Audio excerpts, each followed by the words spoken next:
तो देखिए, high school और इंटरमीडिएट में आप भी ऐसी परीक्षाएं देते हैं, हमने भी ऐसी परीक्षाएं दी है। 4, 5, 6 कवियों की जीवनी याद कर लेते हैं, उसमें से एक कवि की जीवनी पेपर में फंस जाती है।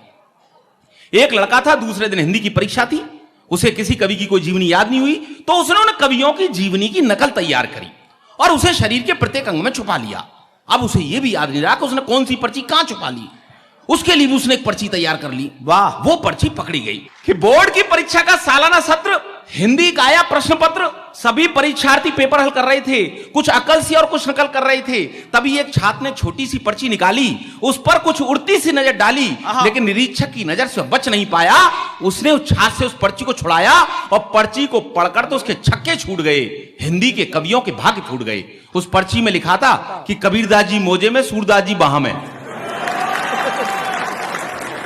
उस पर्ची में लिखा था कि कबीरदास जी मोजे में, सूरदास जी बाह में, तुलसीदास बेल्ट में, बिहारीलाल पांव में, महादेवी आस्तीन में, पंत जी अगल में, प्रसाद जी कॉलर में, निराला जी बगल में।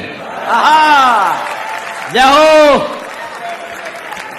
कि कबीरदास जी मोजे में, सूरदास जी बाह में, तुलसीदास बेल्ट में, बिहारीलाल पांव में, महादेवी आस्तीन में, पंत जी अगल में, प्रसाद जी कॉलर में, निराला जी बगल में। और शेष के लिए एक छोटी सी पर्ची घड़ी के डायल में, जिसमें हिंदी साहित्य का इतिहास मिल जाएगा। और नकल करते यदि पकड़ा गया तो एक बड़ा नोट पीछे की जेब में, जिसे पाकर निरीक्षक खिल जाएगा। यदि नकल करते पकड़ा गया तो एक बड़ा नोट पीछे की जेब में, जिसे पाकर निरीक्षक खिल जाएगा। हमें देखकर उस लड़के की बुद्धिमत्ता पर बड़ा आश्चर्य हुआ कि देखो ये लड़का कितना दूरदर्शी है, अरे हम सबसे ज्यादा मर्मस्पर्शी है। यदि ये बड़ा होकर कुछ नहीं बन पाया तो जरूर यह नेता बनेगा और हम जैसे शिक्षित बेरोजगारों का प्रणेता बनेगा। ये देखते ही देखते हमसे बहुत दूर निकल जाएगा। हम जैसा युवा इस शिक्षा की चक्की में पिसता ही रह जाएगा। युवा इस शिक्षा की चक्की में पिसता ही रह जाएगा। आदरणीय मंत्री जी, पहले किसी लड़के के बारे में यह पता लग जाता था, जब भी कोई सगाई संबंध की बात चलती थी और यह पता लग जाता था कि यह लड़का ड्रिंक करता है, तो लोग आश्चर्य करते थे, हैं ये लड़का ड्रिंक करता है। स्थितियां आज भी वही हैं। आज किसी लड़के के बारे में पता लग जाता लड़का ड्रिंक नहीं करता, तब भी लोग आश्चर्य करते हैं लड़का ड्रिंक नहीं करता। आपको पता होगा सर, पहले लोग खाना घर पर खाते थे, फ्रेश होने के लिए बाहर जाते थे। ग्रामीण अंचल में आज भी चल रहा है, खाना घर पर खाते थे, फ्रेश होने के लिए बाहर जाते थे। आज स्थितियां कहां तक आ गई हैं, आज लोग फ्रेश होने के लिए घर आते हैं और खाना खाने के लिए बाहर जाते हैं होटल। मैंने बात अच्छी कही, आपकी तालियों से मैं आशीष चाहूंगा। जितने पुराने लोग हैं वो जानते हैं सर, पहले लोग क ख ग से काम चलाया करते थे, आज भी लोग क ख ग से काम चला रहे हैं। पहले लोग क ख ग से कैसे काम चलाया करते थे? पहले लोग का से कमाते थे, खा से खाते थे, गा से गहने बनवाते थे, घा से घर बनाते थे। का से कमाते थे, खा से खाते थे, गा से गहने बनवाते थे, घा से घर बनाते थे। स्थितियां आज भी वही हैं। आज भी लोग क ख ग से काम चला रहे हैं। आज लोग का से कर्ज ले लेते हैं, खा से उसे खा जाते हैं, गा से गायब हो जाते हैं और रास्ते मिल जाए तो घा से घुड़की और देते हैं। ये स्थितियां साहब। पहले मंत्री जी, कोई भी नेता होता था अपने पार्टी अध्यक्ष के पास टिकट मांगने जाता था तो कहता था साहब मुझे उस शहर से टिकट दे दीजिए, मैं वहां से जीत जाऊंगा क्योंकि वहां के लोग मुझे जानते हैं। और आज का नेता जब भी पार्टी अध्यक्ष के पास जाता है कहता है साहब आप मुझे उस शहर से टिकट मत दीजिए, मैं हार जाऊंगा क्योंकि वहां के लोग मुझे जानते हैं।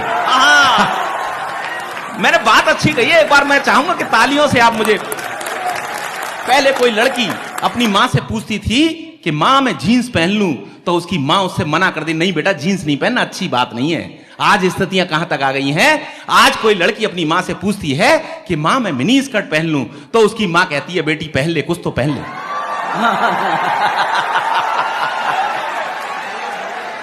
ये स्थितियां आ गई है साहब।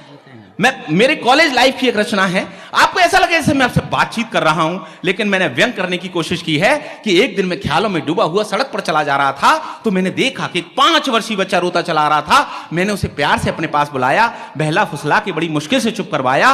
रोने का कारण पूछा तो उसने बतलाया कि मैं अपनी मां से बिछुड़ गया हूं, रास्ता भटक गया हूं। मैंने कहा बेटे तुम अपनी मां का हाथ पकड़कर चलते तो न तो तुम बिछुड़ते न इस प्रकार भटकते।